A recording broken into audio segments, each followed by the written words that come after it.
The crackdown begins on institutional investors who are buying single-family homes to rent in the U.S. President Donald Trump signed an order this week calling for federal guidelines to stop those acquisitions of homes by corporate investors and increase housing affordability. ABC 6 On Your Side investigator Lisa Rontilla looks at the issue that's received some Republican support over the years.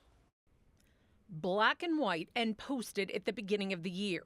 President Donald Trump wrote on Truth Social, "I am immediately taking steps to ban large institutional investors from buying more single-family homes, as the American dream is increasingly out of reach for far too many people." ABC 6 On Your Side has been covering the issue. And if they continue to keep raising the rent, we're not going to be able to afford it. For years. We started investigating when viewers told us institutional investors pose some of their biggest housing concerns. Corporate-owned American Homes for Rent, based out of Nevada, had owned more than 2,000 single-family rental homes in the Columbus area and another 2,000 in Cincinnati. They have access to lower interest rates, they have access to cheaper money, and they completely crowd out the availability of homes for people who want to, just buy a piece of their community. I even question now Vice President J.D. Vance when he was a U.S. Senator from Ohio in 2023. I asked why he did not support Democrat-backed bills that would eliminate federal tax breaks for institutional investors who own a certain amount of single-family homes in one community. Without the needed Republican support, none of the bills passed. Have you supported the Stop Predatory Investing Act? So I haven't looked at either of those pieces of legislation, though generally I think they're pointing in the right direction, which is that we need to make it harder for institutional buyers. Vance told me proposed legislation at the time did not go far enough. He blamed immigration and China. Look around and say, what are we doing when we're letting the Communist Chinese Party buy up homes that should be going to Ohio citizens? It just doesn't make any sense. The National Association of Realtors had then reported that the number of foreign buyers purchasing homes in the U.S. was the lowest it had been in over 10 years. Ohio also did not make the top 14 destinations for Chinese home buyers. Now, by executive order, it's the president who wants a ban on institutional investors in place. He's calling for individuals to have first looks at buying foreclosed properties, not corporate investors, ordering the Treasury to review rules surrounding single-family home buys by large investors, and directing the Attorney General to look into anti-competitive practices in the institutional investor single-family home rental market. U.S. Senator Bernie Moreno from Ohio has already volunteered to write the proposed legislation. However, no one from Senator Moreno's office returned our correspondence about a future bill. On your side, I'm investigator Lisa Rontilla.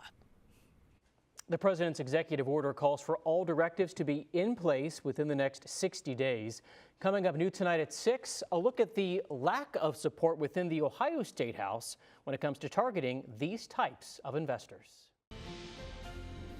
All right, now for a live look at Washington, D.C., President Trump just signing an executive order to crack down on institutional investors who are buying up single-family homes all across the country. Now, President Trump says that he's looking to increase home ownership across the U.S. But similar ideas within the State House have gone nowhere over the years. ABC 6 On Your Side investigator Lisa Rontilla tells us state bills have lacked Republican support. President Donald Trump first posted his intentions to target institutional investors on Truth Social, and then followed it up with his executive order to keep large corporations from buying up single-family homes in the U.S. to rent out.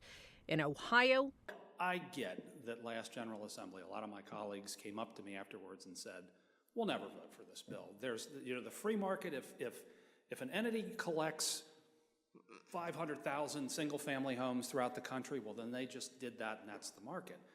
Republican Senator Bill Blessing out of Hamilton County continues to propose legislation against home-buying corporate investors without success. I'm simply saying in parts of Hamilton County where I represent, having entities where they own 50% of the damn neighborhood that these people live in is unacceptable.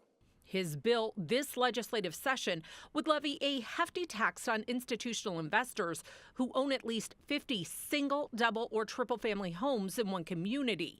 But it's received one hearing inside the State House in the last 11 months. Now in the Senate Select Committee on Housing. It used to be that it was cheaper to buy a home than it is to rent a home. Now it's the other way around. Republican Chair Senator Michelle Reynolds suggests institutional investors are part of the solution and not the problem. Just because someone isn't buying doesn't mean another group will.